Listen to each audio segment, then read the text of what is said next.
In addition to his work in career development, I know that Paul has taken a very large leadership role in the community to help youth. And I also know him to be a creative writer who has published 2 novels, and he has more than a dozen manuscripts. This morning I learned that Paul had no intention of staying in Calgary or no intention of being a career practitioner. His story is really one of happenstance, taking the initiative to meet with someone at one of our local immigration and settlement agencies who recognized talent and recruited him to be a member of his staff. And from that, he has worked with hundreds of newcomers in Canada. Paul, I really look forward to your presentation, and welcome.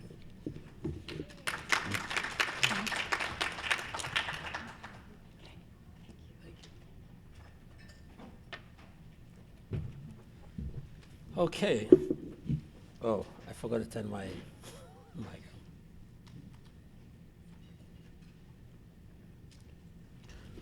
on. Okay, thank you very much, Dr. Nancy. And thank you everyone for coming to my presentation. This morning, I'm going to share with you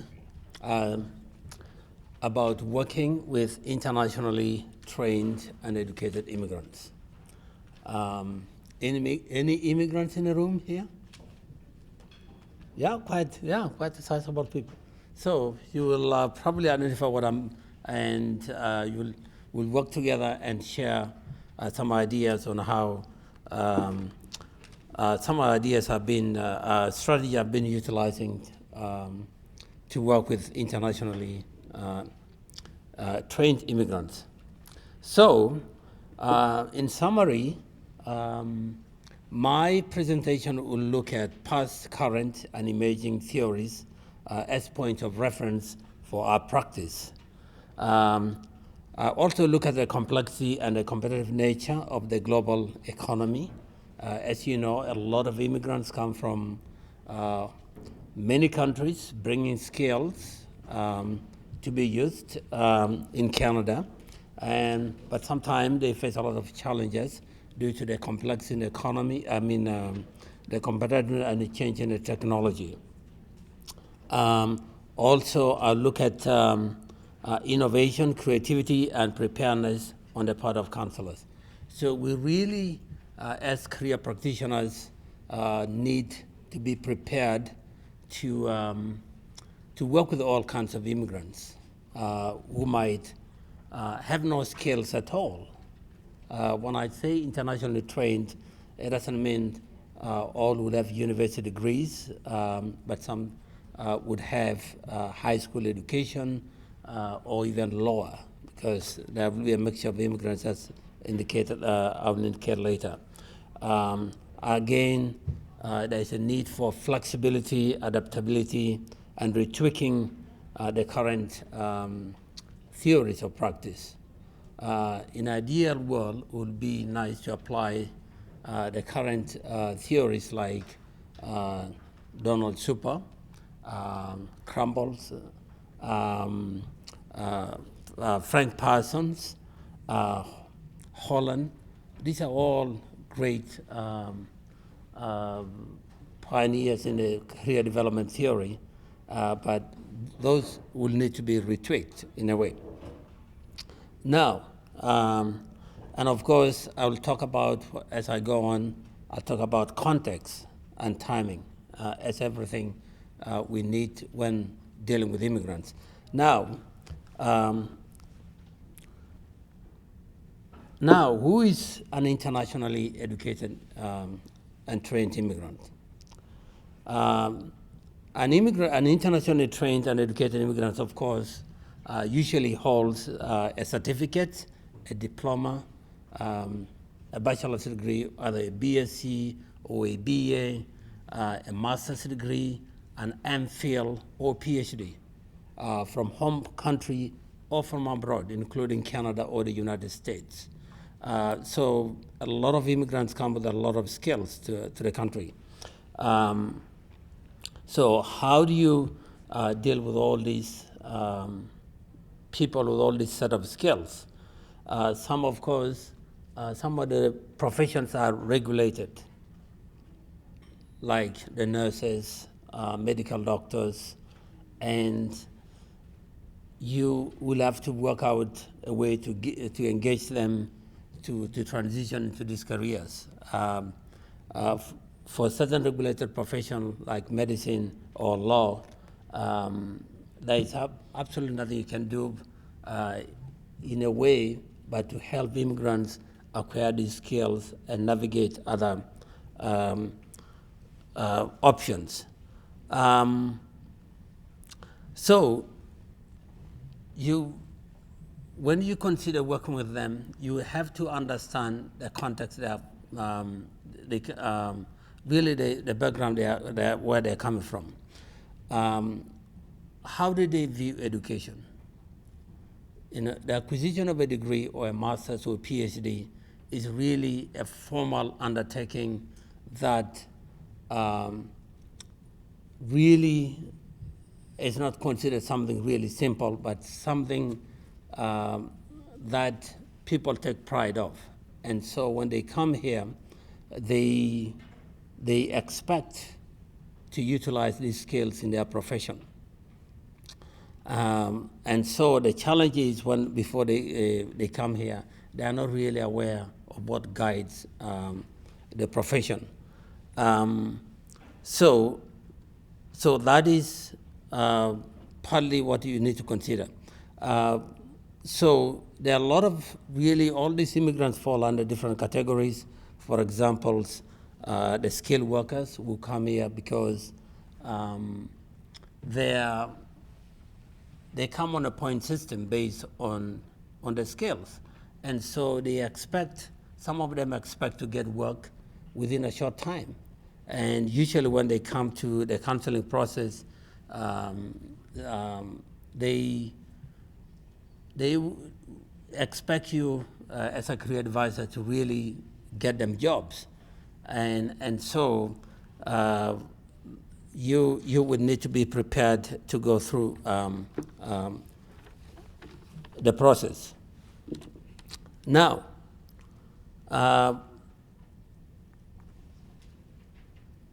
so these are the categories of immigrants we deal with. I deal with at the Center for Newcomers or in probably similar agencies. Skilled workers, convention refugees, which are CR1s or government-sponsored refugees, provincial nominees, work permit holders, temporary foreign workers, family class, spouses, and refugee or refugee claimants who claim refugee status in Canada, and foreign new undergraduates who have a work permit to work in the country. All this will demand a certain set of skills for you as a career practitioner to help them get into the job market. Now, we have now, I'm just going to look at really the current theories of practice. John Holland and, of course, Frank Parsons, who talks about the trade factor theory, occupational choice, Donald Super and John Crumples.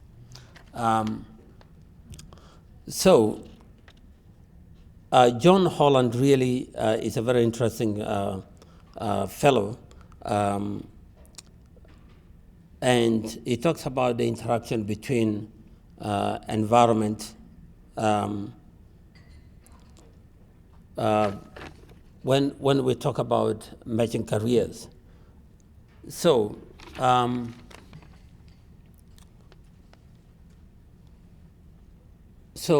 But we know that from the background of our clients come from a culture where it's not so much clear. It's usually parents decide on careers or on the professions their children take. So so in a way, some of these theories might not really apply or might not be appropriate to work with these clients, because cultural values do play into this. And so, for example, an autistic child might be discouraged to pursue medicine or engineering or law, while in fact they could be really a good actor. So people go into the professions with different influences, where otherwise, because of the prestige, because of other social factors, they don't really go into what what they should be following. Another way about Frank Parsons' matching of careers to talents and so forth, again, this really doesn't work. I have cases where I ask clients how they chose the profession they're trying to pursue, and they say, you know, Paul, I don't really like to go into this profession. I'm just doing it because my spouse asked me to do it. So, and I said, do you really like it? He said, no.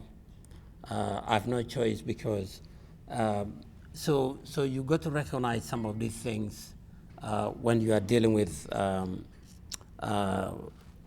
different kind of clients. But one of the most interesting theory we can draw from is crumble plant happenstance. As I said, as Dr. Nancy mentioned, as we shared before, I wasn't really intent on being a career advisor. I started doing career counseling since 1997. As I said, it just happened by chance. I went to an agency and offered to volunteer my services because I was just visiting Calgary, and no sooner did I realize that I was fully immersed into the field of career development. So again, since 1998, I've now taken career development as a full profession. So again, the theory of happenstance.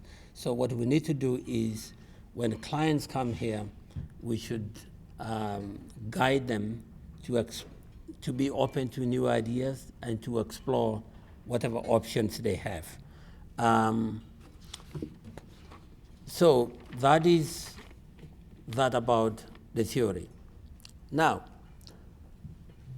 I'm going to talk about actual practice in career development. The style, the methods, and so on. I'm not saying they are correct or so. Career counseling and cultural context. And I'm sure most of you work with international educated immigrants know this. It is really, really, really important to know the cultural context where clients come from. This is the key, and I've been successful in my career.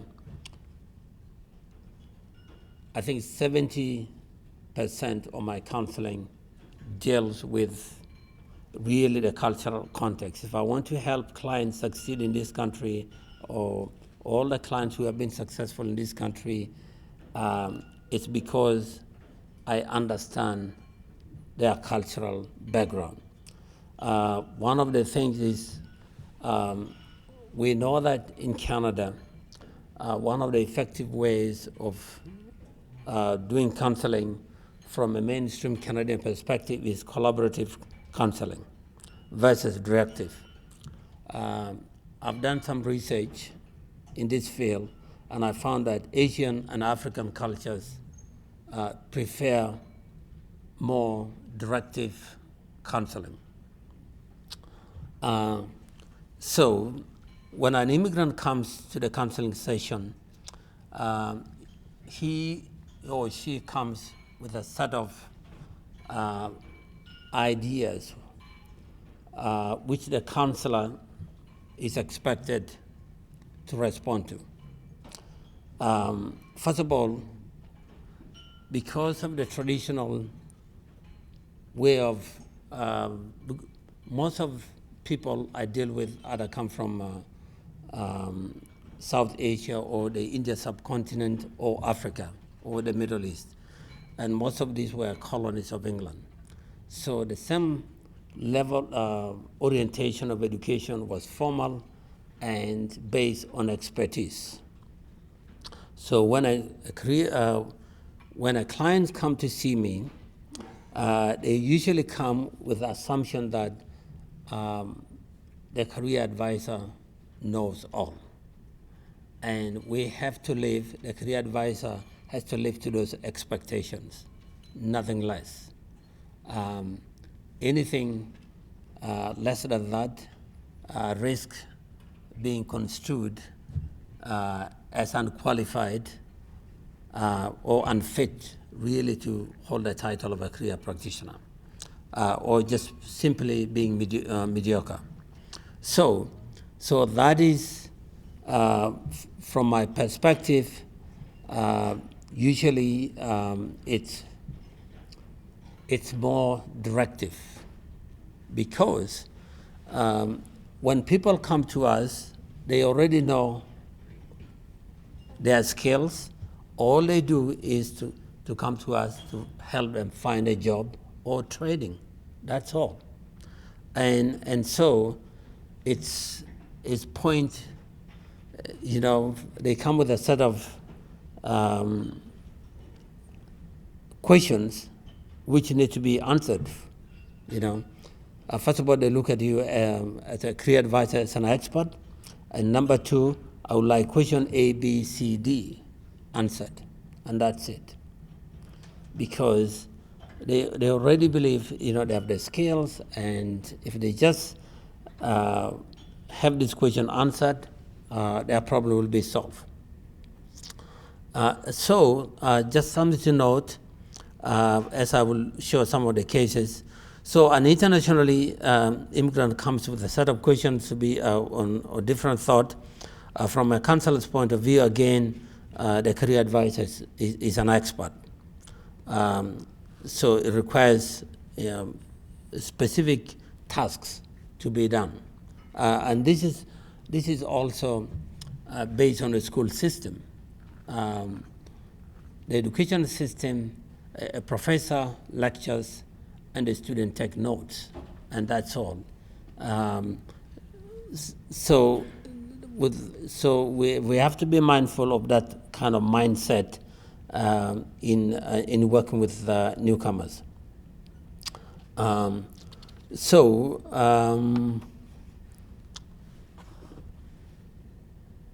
Just give me a second. So, what are some of the things of effectively working with new Canadians? These are some of my strategies of working with new Canadians. I employ a differentiated approach to counseling. Okay. In order to help newcomers to Canada succeed, we really need to differentiate this class of immigrants. Are they business class? I rarely meet them, but they still do show up. So differentiated counseling strategies is really important, because you are dealing with refugees who otherwise came to this country not because they really intended to come to Canada, because they were in a refugee camp and Canada offered to resettle them, And so an immigrant, a refugee would not be, when you are counseling a refugee, you need some sort of tact and competence to deal with refugees, because some of them might have lost loved ones, property, wealth, and everything. And so their demands might not be the same like the demands of a social worker. For example, I have clients who come to see me, even though you would like to recommend them to acquire language skills, a client will tell me, Paul, I don't want you to send me to school. I'm not interested in going to school. I just need a job. And I say, why not? Could you not improve your skills? I say, no, I have to work. I have to send money to my parents. My parents are in a refugee camp, and I just need a job. That's all. Even though, in future, improving the language would be. So there are different motivations. So how do you apply differentiated counseling approach? First of all, Bilsma and Yohani, in their book, in their article, Immigrant to Canada, have really looked at pre-migration and post-migration issues, because you would need to know from the initial establishment of rapport, it's really good to understand just their motivation of coming to Canada. What are the motivation, first of all, of coming to Canada? And we'll just start with a simple conversation. So how do you like Canada? First of all, how long have you been here? They'll say, I've been here for 2 or 3 months. So how do you like Canada? What are your first impressions? And so from that, you would understand some of the motivation, the driving factors that led them to come here. And based on that, you'll be able to really assist these clients. So again, one of my strategies is direct, frank, and respectable approach to, for example, the most important thing is to acknowledge their education, their credentials, because there is no point of really not recognizing their credentials. Recognizing their credentials gives hope, give them confidence and encouragement. For example, recognize their technical strength, their training, and also recognize how they are presenting themselves in their resumes, in their cover letters. You got to point out that how poorly their resumes are written, because resumes are not just history of work. They're actually communicating those skills in a more effective way. Validating academic credentials and work experience and achievement abroad. You are the first contact of a client before they actually meet the employer. So it's very, very important if you validate their credentials and guide them and tell them how they would proceed ahead. Contextual need for specialization in Canada. A lot of immigrants come with a multiple set of experiences and training. You would find an immigrant who graduated from IT, but then moved to actually from accounting and moved to IT, or accounting or IT to accounting. So, and they come to Canada with the same mindset, thinking that they will apply these credentials in any field. Or you have a client who is actually automotive service technician, but has no skills, has no certificate, sorry, or has no journeyman training, and because they just learned, work through an experienced mechanic, or when they were still young, or about 10 years old, they worked in their father's garage. Now they face a situation where, first of all, they have a language problem, but they're really good. I had a client just before, a week ago, who came to see me, and he's automotive service technician. And he said, Paul, I visited all the garages in Calgary. What they do is so simple, but I don't have a certificate. How do I go about this? You know, I've seen all the garages, what they do is so simple for me. I can assemble an engine from scratch, you know. So again, these are some of the issues you deal with immigrants, because they have different sets of skills.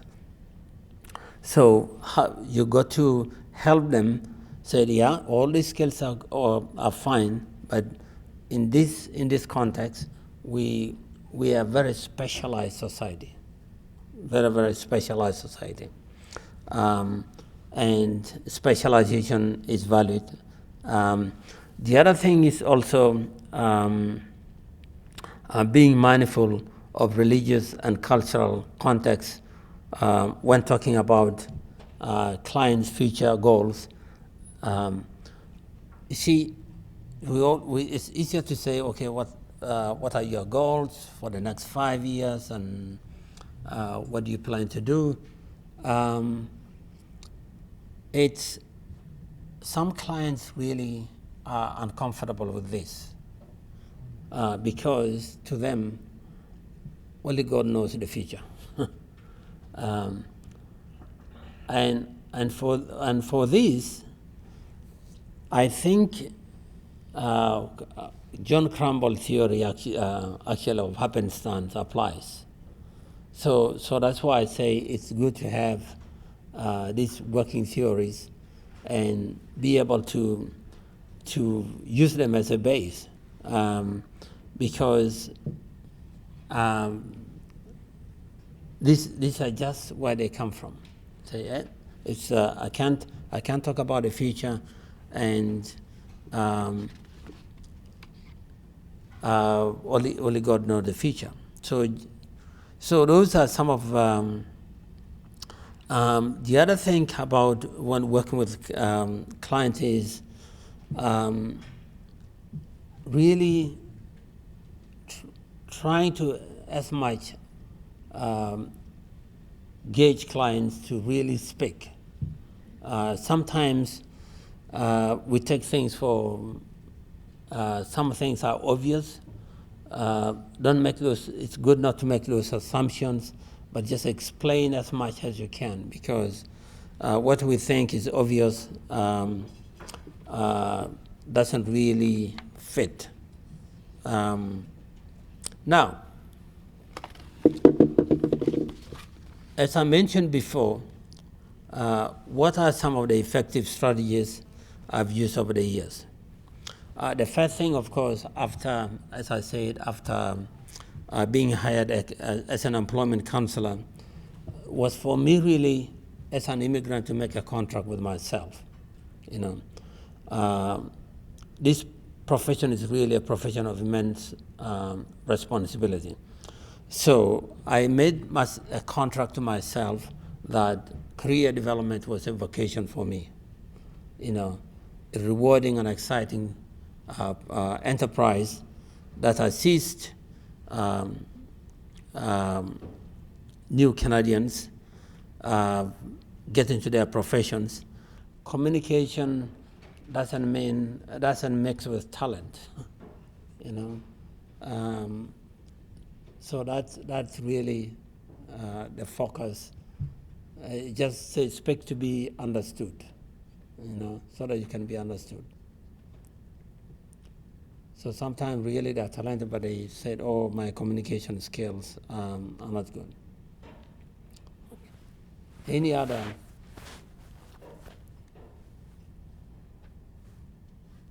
Any other?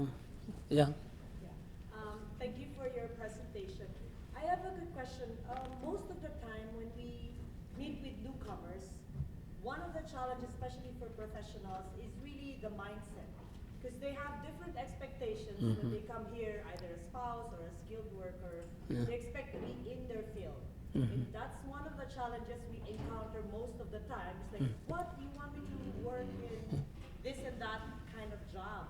How do you transition them to, or more, work on the mindset of, hey, you need to start with something so that you can get over there and transition and go to the job that you want? Do you have any, like, I don't know if you call it formula, strategy, to identify their readiness for this change, and then they can modify their mindset, then therefore they're able to move on?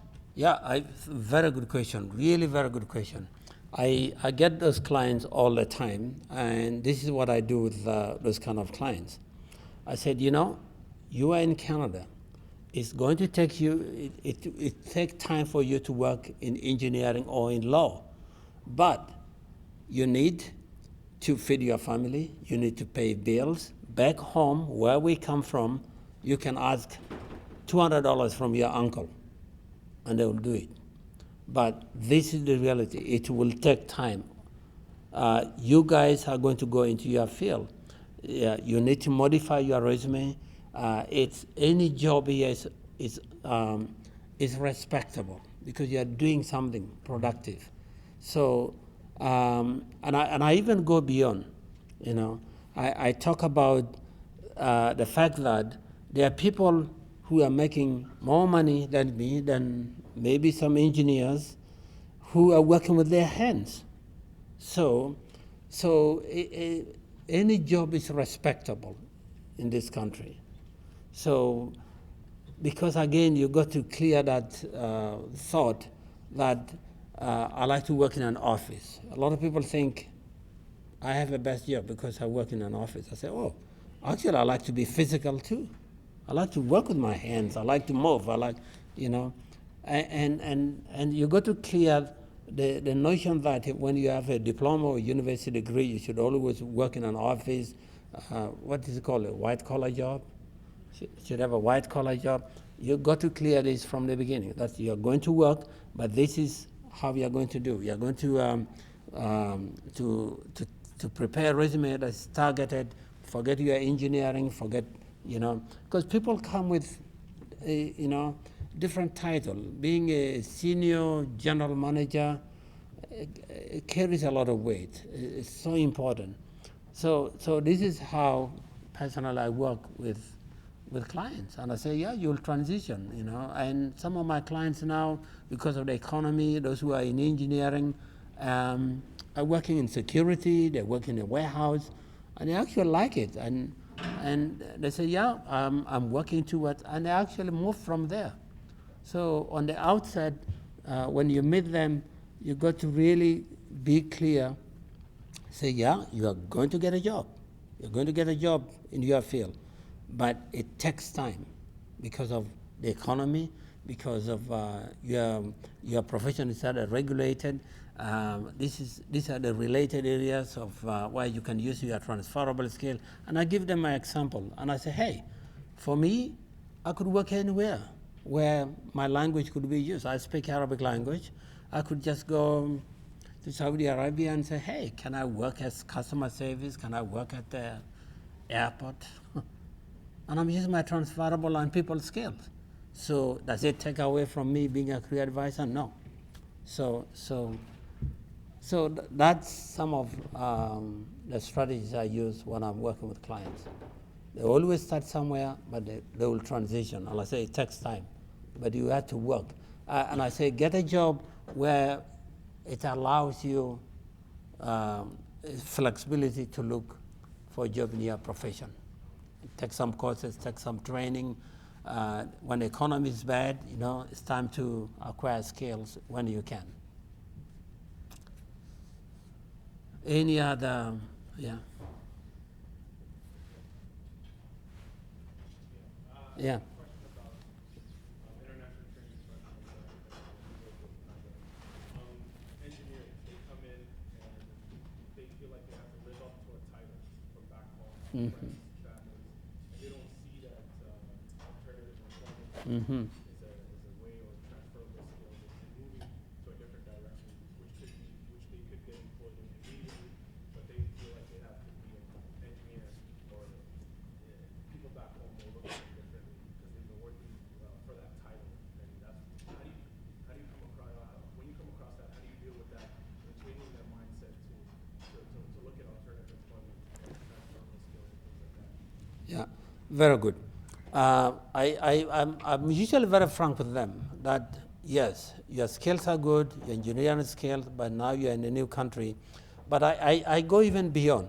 I talk about the concept of that. I say there's a difference between production of knowledge and consumption of knowledge. In some countries, acquiring degrees, I call it, consumption of knowledge, just acquiring degrees, whereas production of knowledge is actually, using those skills of a degree to producing to things that to transforming society. So this is how I sort of deal with people. I help people with that, and I say it's really, really important that you don't. And I have people with PhDs and so forth, and I say you'll be surprised that the head of research and development for an engineering company in Calgary has a bachelor's degree. And I asked them, what are the chances of me having a bachelor's degree in, in whatever field, in engineering, being the head of research and development? And they're very frank. And I learned really a lot from my clients. They say, you'll go to your grave without ever being the head of research and development. And I say, okay, but be prepared. First of all, I'm going to knock your PhD from your resume, okay? If you want to work in the industry. If you want to work maybe in academia, maybe I'll keep your PhD. And I said, be prepared to be answerable to a fellow in engineering who is the head of research and development, who has patents, who has all this kind of thing. And some of the clients I refer to work come back to see me and say, Paul, my boss, my boss is from your country. My boss doesn't even have a PhD, doesn't even have a PhD, but is the top person. So that's how I work with this kind of professionals and say, yeah, a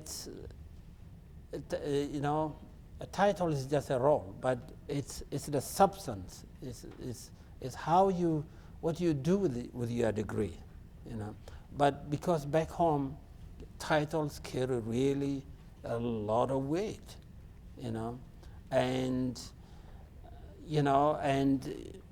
so I tell people it's really what you do. It's what you do with the knowledge that's key,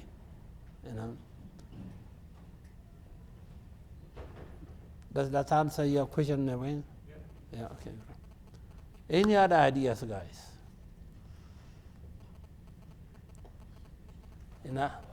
Yeah. Yeah, go ahead. I think it's important I've worked with immigrants in Calgary, for them to know that it's hard for everybody right now. So I can remember when I came to Calgary in 2007, I had civil engineers arriving in the office who already had interviews lined up. I don't know how they did it, but they did it. And I have employers calling and saying, do you know any civil engineers? And I go, who are looking for work? I go, no, they all have jobs. And then obviously we had the recession, and then things were getting better, and then the price of oil going down. So, and I think that we've all done jobs that we weren't too excited about in our lives. So to your point, I mean, that, you need something to Yeah. Bring in money, help your family, and I remember I saw Sean Aiken speak. He did one job a week for 52 weeks, and he talked about a farmer in Ontario who it seemed like an awful job to do, getting up at 5 and milking cows, but that he felt like he was providing something to like thousands of people in his community. So I think like if you're new, and even if you're not in your field, a lot of our clients, they're happy that they're here, maybe a bit more safe than where they're from. They're providing better opportunities for their family, and things will improve eventually. We don't know when, but they will. Yeah. I guess further to Patrick's point, I agree. It's giving them that context and normalizing the experience that they're going through. And I think what you've been talking about, Paul, is about giving them the lay of the land, helping them to understand how things work here. In terms of the education and the recognition of education, and the value. We value education, but the level of degree and where your degree is from in Canada, one school better than the other, in the end, it doesn't, employers don't look at that. So I think that piece is really important, as well as the marketing piece. Yes. I think that relates to the transferable skills question and the ability to articulate skills. Exactly. And to go beyond just saying, I have excellent communication skills. Exactly. What is getting away from the vagueness and generalities. So to me, I always explain that start with yourself. Know yourself. You need to be able to speak clearly and articulately and confidently to employers in order to market yourself. Exactly. So start with yourself, and how, if you're a good communicator, does that mean that you're good at persuading people? Are you good at writing proposals? Are you good at simplifying language, technical language for laymen? What does that mean? Exactly. So I think, to me, that's one of the key learnings that I've had in helping internationally trained professionals to become successful and to move forward. Yeah, exactly. I think you are really right. It's the marketing piece. For them, it's titles, the resume, senior, blah, blah, blah. And I say, hey, communication skill, they're generic. Everyone can say that. You probably have. But how useful are the communication skills? And when I talk to them about in their resume, and I say, yeah, a resume is a story, but the marketing field, marketing thing is very, very important, because you are like a product, a useful product that the consumer liked to buy. So for use a resume as a tool that market this product called engineer, and how this engineer will help the employer. Not just, oh yeah, I have 20 years of experience, blah, blah, blah. Yeah, 20 years is okay, but what have you learned in 20 years? How can those 20 years help the employer you are looking for? So this is really some of the things when you are working with the international trained immigrant, because for them education's, that's why their resumes always have education first, even if they have 20, 25 years of experience, because that's what people look at. They think, it's a credential-based society. And I say, in Canada, we are a skill-based society. Yeah, degrees are important. We are not discounting degrees, but it's skills. It's how you use the skills of a degree to real life, to being a good chef, or, a good baker, and so forth, So those are really the things we need to, and especially the environment, the culture is so important, because in their countries, it's obvious, even if you are so good and you don't have a certificate or diploma, you're out, you're discounted, In some countries, I'm told, if you didn't finish high school, you are called, and it's even written here, a passport, you are uneducated. That's so terrible to classify somebody as uneducated just because they didn't finish high school. It could be a plumber. But because they didn't finish high school, they say you are an educator. No, that's horrible. Okay? So any other ideas? Oh, almost time up, 5 minutes. Something that has worked for me, Mm-hmm. and that has actually, since I've kind of adopted, I'm not sure whether it will work for everybody, Mm-hmm. but taking a narrative and a storytelling approach, which has been really, really successful. Getting people to just tell me about what they enjoyed about the work they did, Mm-hmm. talking about their life stories, and getting them engaged in a conversation, Mhm. really then guiding them through articulating those elements that they really, are able to then Mhm. communicate back to a potential employer has been very, very helpful.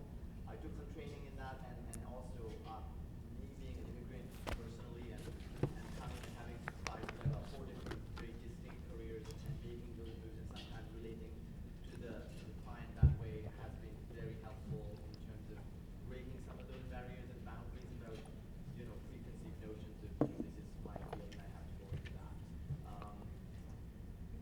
So that's Yeah, yeah. narrative and storytelling as it relates. Yeah, yeah, go ahead. You're absolutely right. So just as an addendum also to all that's been said, because I'm an immigrant myself, I more or less, most times the person in front of me is telling the story of me, so I absolutely understand how they feel. But I think it's very important to make them understand that first things first, in Canada they're speaking to people. So regardless of what you're doing, like you said, that you're doing something in itself with pride. And like everyone has said, the chances that you're coming with an engineering degree and 10 years experience, and then you just land right off the thing, get a job as an engineer is, seems to not. So I try to make them understand that there's a method to it. So there's a, and it will probably take time. Now, how much time it takes is usually dependent on you. It's okay to take a transition job in court, but then you have to determine how long you want to stay. Wait for 20 years and realize, let's go. So I think at the end of the day, they just need to understand that your dreams are valid. It's okay to dream big, but you probably have to start small. You can't climb the tree from the top. I try to make them understand that. Yeah, absolutely. Any other questions? Yeah. A very important thing. I work with